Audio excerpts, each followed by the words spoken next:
नमस्कार। भाग्योदय विचार प्रवाह श्रृंखला के 127वें 127 चरण में आपका स्वागत है। मैं आज 30 अक्टूबर को आप सभी स्वजनों को प्रणाम करता हूं।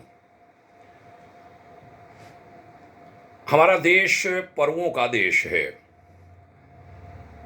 अगर कहा जाए कि ऋषियों ने सबसे बड़ी चीज़ क्या दी है भारत को, ऋषियों की देनों में किस चीज़ को आप प्रमुखता से लेते हो, तो मैं कहूँगा पर्व और संस्कार।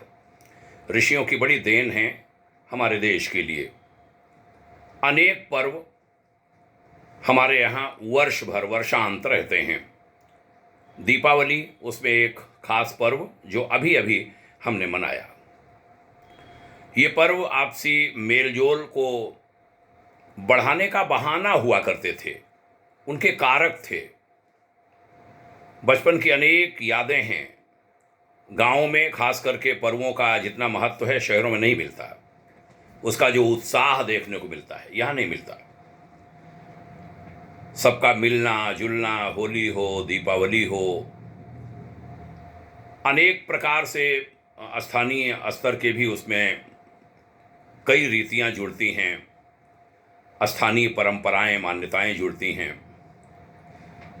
लेकिन अब बहुत कुछ बदल गया है।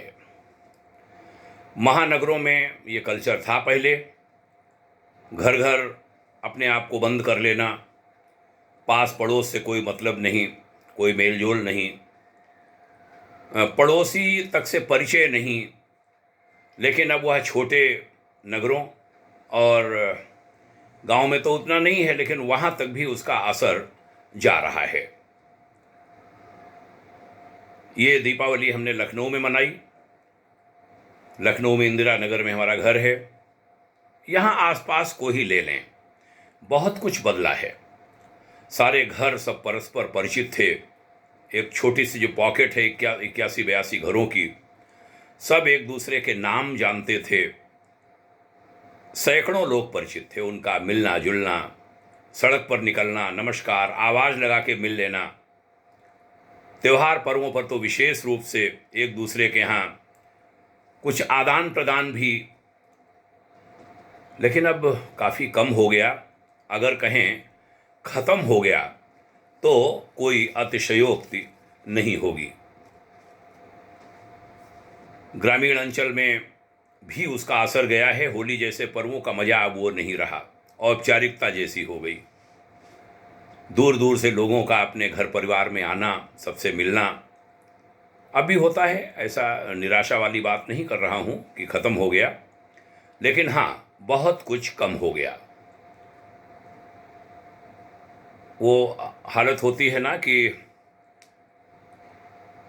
खासकर जो बड़े कहे जाने वाले लोग हवाई यात्रा कर रहे हैं, एसी वगैरह में बैठे हैं, सामान्य बस में, छोटे दर्जे के ट्रेन के कोचेज़ में, डिब्बे में तो थोड़ा बतिया भी लेते हैं अपरिचित से भी।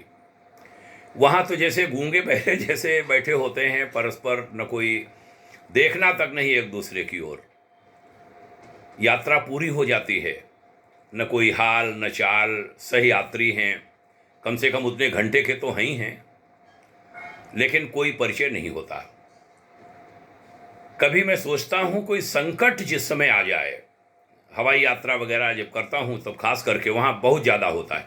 कोई मतलब नहीं, वो आके बैठ गए सब अपने सीट पर, एक दूसरे की तरफ मुस्करा भी दें। हमारी आदत नहीं है।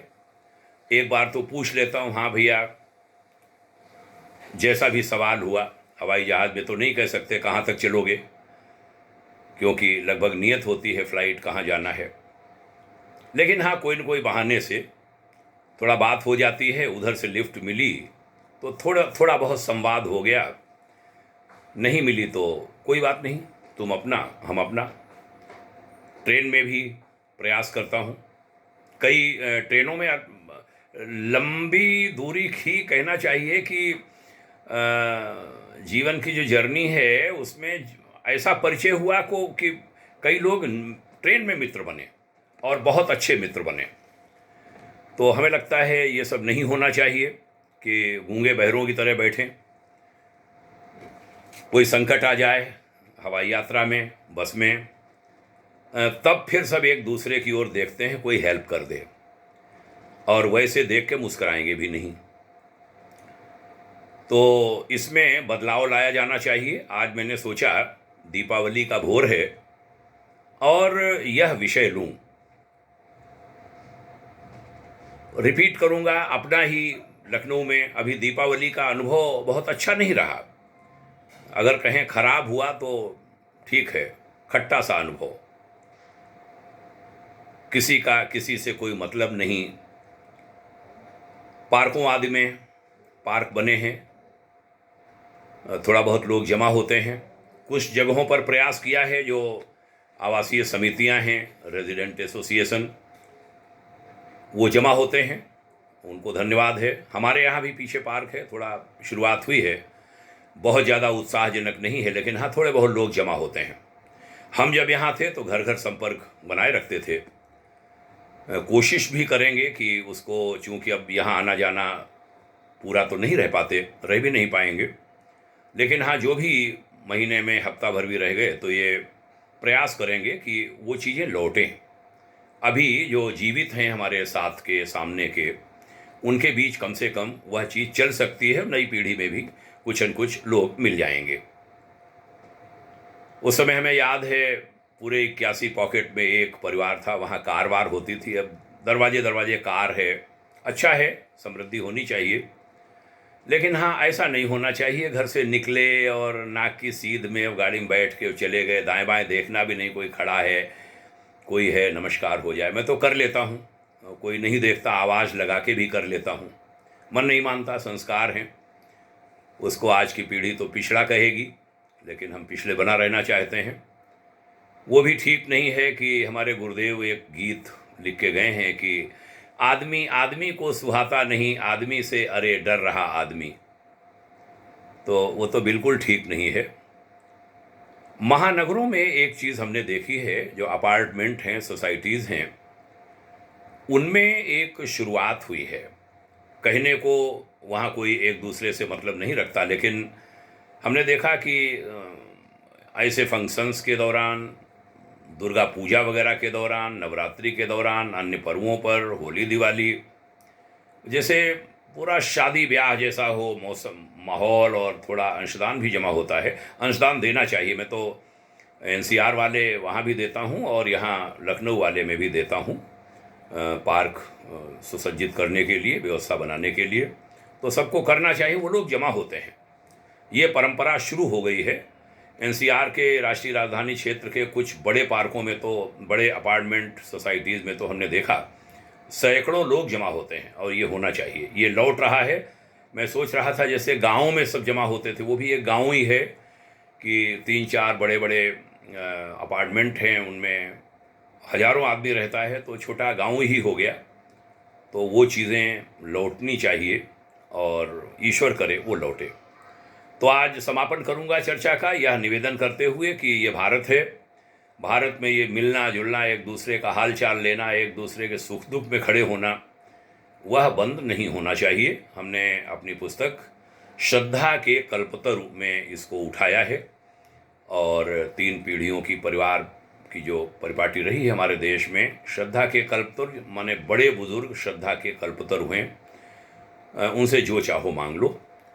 तो उसमें ऐसी बड़ी सारी चीज़ों को हमने उठाया है, लोगों को आगाह किया है। ब्राह्मणों का इतिहास और उनका भविष्य नाम की पुस्तक में भी हमने नई पीढ़ी को आगाह किया है। खास करके चारों वर्णों पर किताब लिखने का मन है कि जातियों में बटा हुआ समुदाय वो लौटे हमारे वर्णों की ओर, और अनेक रोजगार खड़े हों, सब मिल कर के रहें, एक दूसरे का साथ दें। इन दिनों समाज को, देश को तोड़ने वाले बड़े सारे लोग काम करने लगे हैं। बौद्ध के नाम पर कुछ चीज़ें, बौद्ध धर्म के नाम पर कुछ ऐसी हो रही हैं जो नहीं होनी चाहिए, वो गलत है, और वो अंततोगत्वा अल्टीमेटली समाज को कमज़ोर करेगी।